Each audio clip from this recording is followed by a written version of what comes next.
Hello friends, எல்லாம் நல்லா இருக்கீங்களா? இன்னைக்கு நம்ம ஒரு சூப்பரான சுக்குட்டி கீரை பொரியல் எப்படி செய்யலாம்னு பார்த்துக்கலாங்க.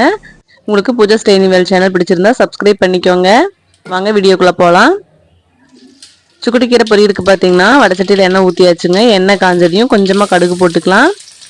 கூடவே உளுந்து பருப்பு கடலை பருப்பு ரெண்டுமே சேர்த்துக்கலாம். சேர்த்து நல்லா செவந்த பிறகு நான் வந்து ஒரு பல்லாரி வெங்காயம் போட்டிருக்கேங்க. சின்ன வெங்காயம் இருந்து இதுக்கு போட்டிங்கன்னா இன்னும் நல்லா மருத்துவ குணமாக இருக்கும்.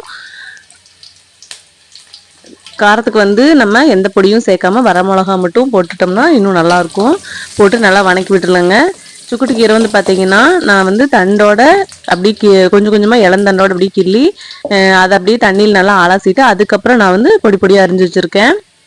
இந்த மாதிரி நம்ம இலையோடவே வந்து நல்லா கழுவிட்டு அதுக்கப்புறம் இந்த மாதிரி அரிஞ்சு வச்சிட்டோம் அப்படின்னா அதில் இருக்கிற சத்தெல்லாம் வந்து பார்த்திங்கன்னா தண்ணியிலேயே போகாது. இப்போ நல்லா தண்ணியை வடிச்சிட்டு நம்ம வெங்காய மிளகாய் கூட நம்ம இந்த கீரையை வந்து சேர்த்துக்கலாங்க. இதில் வந்து பார்த்திங்கன்னா 2 கட்டு கீரை சேர்த்துருக்கேன். எவ்வளோ கீரை சேர்த்தாலும் நல்லா வெந்து வரும்போது பார்த்திங்கன்னா ரொம்ப கம்மியாயிரும். இப்போ கீரைக்கு தேவையான அளவு உப்பு போட்டுக்கலாங்க. உப்பு வந்து பார்த்திங்கன்னா நம்ம கீரை நிறையா இருக்குது அப்படின்னு சொல்லிட்டு நம்ம அதிகமாக உப்பு போடக்கூடாது, அளவாக தான் போடணும். தண்ணி வந்து பார்த்திங்கன்னா லைட்டாக தெளித்து விட்டால் கூட போதும். நான் வந்து இப்போ கீரையிலேயே வந்து தண்ணி இருக்குங்காட்டி அதுலேயும் நான் நல்லா வணக்கி விட்டுறேங்க. அந்த கீரையில் இருக்க தண்ணியிலேயே வந்து பார்த்தீங்கன்னா ஒரு 10 நிமிஷம் இந்த மாதிரி நம்ம கிளறி விட்டுட்டே இருந்தோம்னா டக்குன்னு வந்து வெந்துடும். அப்போ கொஞ்ச நேரம் கழிச்சு பார்த்தீங்கன்னா அந்த தண்ணி வந்து நம்ம அடியில் வடச்சட்டியில் வந்து தேங்கி நிற்கும். அந்த தண்ணியெல்லாம் நல்லா இஞ்சுற வரைக்கும் நம்ம அப்படியே வேக விட்டுறலாங்க. இன்னொன்று வந்து பார்த்தீங்கன்னா கீரை வந்து எப்போவுமே நம்ம மூடி வச்சு சமைக்கவே கூடாதுங்க. இந்த மாதிரி ஓப்பனில் தான் வந்து நம்ம சமைக்கணும். அப்போ தான் வந்து அதில் இருக்க எல்லா சத்துமே நமக்கு கிடைக்குங்க. இப்போ பார்த்தீங்கன்னா அதில் இருக்க தண்ணியிலேயே கீரை வந்து நல்லா வெந்த பிறகு மறுபடியும் நல்ல ஒரு கிளறி விட்டுறலாம். அப்பப்போ இந்த மாதிரி நல்லா கிளறி விட்டுட்டு தண்ணி நல்லா இஞ்சின பிறகு இப்போ சுக்குட்டி கீரையில் இருக்க தண்ணியெல்லாம் பார்த்தீங்கன்னா நல்லா இஞ்சிருச்சு. இப்போ அடுப்பு வந்து சிம்மில் வச்சுட்டு நம்ம தேங்காய் பூ போட்டு இறக்கிக்கலாங்க. தேங்காய் பூ பார்த்தீங்கன்னா ரொம்ப தாராளமாகவே நம்ம இதில் சேர்த்துக்கலாம். அப்போ தான் வந்து அந்த கசப்புத்தன்மை இல்லாமல் சாப்பிடும்போது ரொம்ப நல்லாயிருக்கும். சாப்பாட்டில் பிணைஞ்சு சாப்பிட்டுக்கலாம். ரசம் வச்சுட்டிங்கன்னா இதுக்கு சூப்பராக இருக்கும்.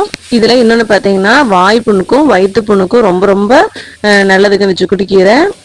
ஒரு 2 டைம் இந்த மாதிரி செஞ்சு சாப்பிட்டிங்கன்னா உடனே நம்ம வயிற்றில் இருக்க புண்ணும் வாயில் இருக்க புண்ணும் வந்து பார்த்திங்கன்னா டக்குன்னு ரெடி ஆயிரும். சுக்குட்டி கீரைக்கு வந்து அவ்வளோ சக்தி இருக்குதுங்க. நார்மலாகவே வந்து பார்த்திங்கன்னா கீரையில் வந்து எப்படி வாரத்தில் நம்ம 2 டைம் சாப்பிடுவோம். அதில் இந்த சுக்குட்டி கீரையும் நம்ம ஆட் பண்ணிக்கலாம். ரொம்ப ரொம்ப நல்லதுங்க. தேங்காய் பூவும் சுக்குட்டி கீரையும் சேரும்போது பார்த்திங்கன்னா சூப்பராக இருக்கும். தேங்காய் பூ போட்டு பார்த்தீங்கன்னா ஒரே ஒரு கிளறி விட்டுட்டு நம்ம ஸ்டவ் ஆஃப் பண்ணிக்கலாங்க.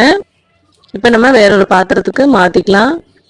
காரத்துக்கு வந்து பார்த்தீங்கன்னா ஒரு 4 வரமிளகா மட்டும்தான் போட்டிருக்கேன். அப்படி போட்டால் தான் அந்த கீரையோட டேஸ்ட் வந்து நம்மளுக்கு முழுமையாக நமக்கு கிடைக்கும். இதுக்கு வந்து 2 மெத்தட் தாங்க. தண்ணி வந்து அதிகமாக ஊற்றிடக்கூடாது, உப்பு வந்து அளவாக போடணும். இதை ஃபாலோ பண்ணி நீங்களும் இதே மாதிரி சுக்குட்டி கீரை பொரியல் ட்ரை பண்ணி பாருங்கள். ட்ரை பண்ணி பார்த்துட்டு எப்படி இருக்குன்னு கமெண்ட்ஸில் சொல்லுங்கள். உங்களுக்கு பூஜா ஸ்டேனிவேல் சேனல் பிடிச்சிருந்தா கண்டிப்பாக ஒரு லைக் போட்டுருங்க. நாளைக்கு இதே மாதிரி இன்னொரு வீடியோவில் பார்க்கலாம். பாய்.